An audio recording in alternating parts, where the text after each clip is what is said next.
Hey guys, Tara here from Recovering Book Hoarder, and today is the first day of Historathon, which is a month-long readathon hosted by Amanda over at the Curly Reader and Angie over at Science Mama.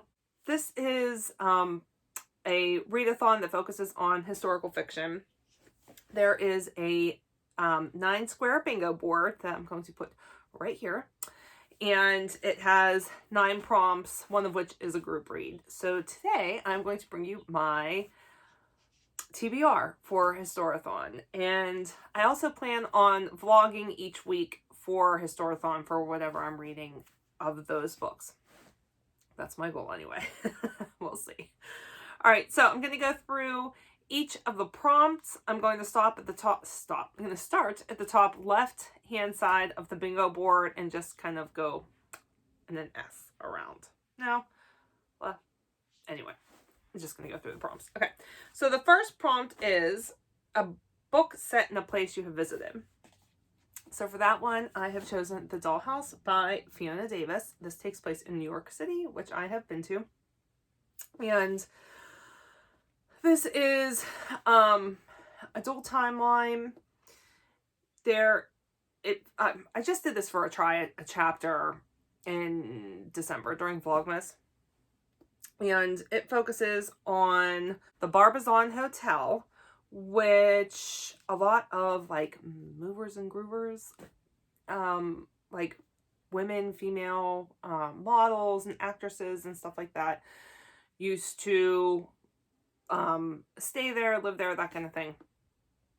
And there is a select group of women who are still in like a rent-controlled part of that hotel. And I think it's a journalist that moves in there somehow becomes acquainted with one of the old-time women from there, and there's a mystery and is interested in her story and figuring her out. So what I have read of the first chapter was very good, and I'm looking forward to reading this one. Okay, the next one is a multi-generational book. This is another one I did for that same chapter, and that is The Charm Bracelet by Viola Shipman. This follows 3 generations of women, and their story is told through the charms of the charm bracelet that are like the family inheritance. When I did read this for the chapter, I cried in the first chapter. So I really liked it. So I think of that chapter I did, this was my favorite one. So I'm really anticipating this. Right, then we have a book about a war that is not World War II. For that, we're going to read Love and Ruin by Paula McLean, who wrote The Paris Wife, which I loved. So this will be my second book by her. This is 1937, and it's the Spanish Civil War. It's a reporter that travels down to Madrid to report on the Spanish Civil War. It does eventually move into World War II, but the main war here at the beginning is the Spanish Civil War. So we're going to use this one.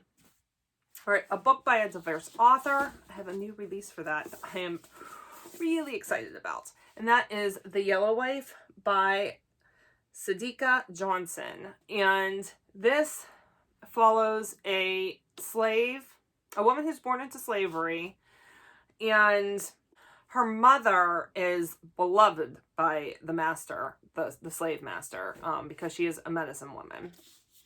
So that kind of puts the main character in like this weird kind of in-between state, where she's not treated like the other slaves, but she's also not treated like a free woman. She's been promised her freedom at age of 18, and for whatever reason that does not happen, and instead she is sold to from what I understand, like a really horrific plantation, with just a terrible, horrid owner. I think it's called Devil's Half Acre. Oh, it's a jail. Finds herself thrust into the bowels of slavery at the infamous Devil's Half Acre, a jail in Richmond, Virginia, where the enslaved are broken, tortured, and sold every day. Ugh. Anyway, it sounds amazing. So I'm, like I said, just got this. Really excited about that. Okay, then we have the group read, which is The Yellowbird Sings. And this takes place during World War II. And there is a mother and her daughter who are hiding from the Nazis. And the little girl is a musical prodigy. She's really, really young. And like, it is just in her to sing. And she can't, or else they will be discovered. So her mom makes up stories about the yellowbird, and the yellowbird sings the little girl's songs. So it sounds interesting. I probably wouldn't have picked it up if it wasn't for this group read. And sometimes those can turn out being very surprising. So hoping this one's good. All right, then I've got historical fiction subgenre. And for that, I have Wolf by Ryan Groudon. And the subgenre is alternative history. This is young adult, and it is like, what if the Nazis won the war? What would that look like? Year is 1956, and the Axis powers of the Third Reich and Imperial Japan rule. To commemorate their great victory, they host the Axis Tour, an annual motorcycle race across the conjoined continents. The prize, an audience with the highly reclusive Adolf Hitler at the Victor's Ball in Tokyo. So anyway, sounds really, really good. This has been on my shelf for quite a while, and there's at least 2 of these. I'm not sure if there's 2 or 3. All right, then we've got a book with no people on the cover, and this is my only crossover with my other TBR. That is The Underground Railroad by Colson Whitehead, and in this one, the Underground Railroad is literally a railroad under the ground. So, like, I guess like magical realism, kind of alternative sort of history too. Sounds interesting. Right, then I've got books set during winter, and for that I have The Snow Child by, I don't know how to say this, Owen Ivy? I'm not sure. We're going to go with Owen Ivy. This takes place in 1920s Alaska, and it's about a married couple who have not been able to have children. They live in a very remote part of Alaska, and one day, I think there's a snowman, and then a girl appears, something like, again, like magical realism kind of book.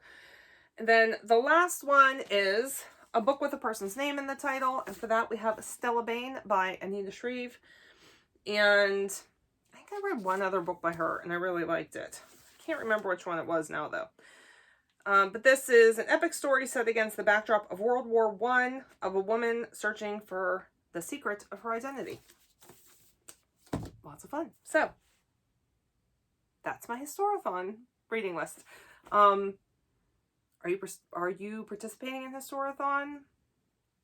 If so, what is on your radar for this readathon? Have you read any of these? What are your thoughts? Let me know what you think. If you like what you see, don't forget to give me a thumbs up. If you want to see more from me, don't forget to subscribe. And that is all. All right, guys. Bye.